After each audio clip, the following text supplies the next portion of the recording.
La paix de Jésus sur vous, je suis votre frère Ivan, suite du thème sur le ministère des anges. Il est écrit, c'est par révélation que j'ai eu connaissance du mystère sur lequel je viens d'écrire en peu de mots, Éphésiens 3 verset 3. Le Saint-Esprit prit mon esprit et me fit tenir dans une surface où je voyais les anges de Dieu, chacun avait son autorité, les uns étaient plus grands que les autres. Subitement je me tenais debout devant un ange du Seigneur, il avait autorité sur moi, il retira de mon corps spirituel les objets mystiques qui s'étaient collés à ma peau dans le combat spirituel. Cet ange qui retira de ma peau ces choses est l'ange de la connaissance. Alors que j'observais, je constatais que cet ange du Seigneur avait en lui plusieurs connaissances. Je ne pouvais pas citer le nombre de sciences que j'observais en lui. Cet ange de la connaissance se mettait à couper de façon très précise la peau qui était sur mes mains. Puis je fus conduit par le Saint-Esprit devant un autre ange. C'était un ange de guerre.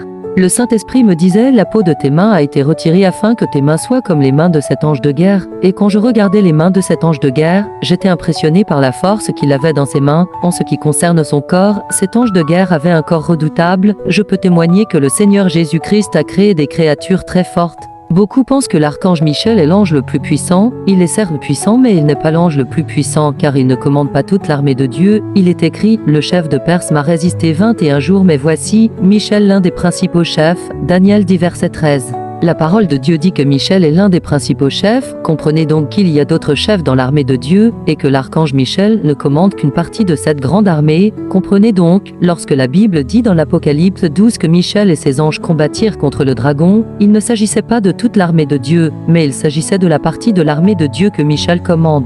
Alors que je me tenais devant cet ange de guerre qui était très grand avec un corps impressionnant, cet ange de guerre me disait qu'il a été formé dans le combat par l'ange de la connaissance qui était devant moi au tout début. Cet ange de guerre me disait que cet ange de la connaissance saura me former et me donner une formation de qualité, car il maîtrise plusieurs sciences, même les sciences du combat. J'étais étonné de constater qu'un ange aussi fort physiquement ait été formé par un ange qui a un petit volume physique, car cet ange de la connaissance avait une taille moyenne. Comprenez donc que la puissance et l'autorité de Dieu ne se réduisent pas à l'aspect physique qui impressionne. Cet ange de la connaissance était beaucoup plus puissant que l'ange de guerre à cause de la connaissance qui était en lui. Ainsi, il connaissait plusieurs modes de combat pour vaincre.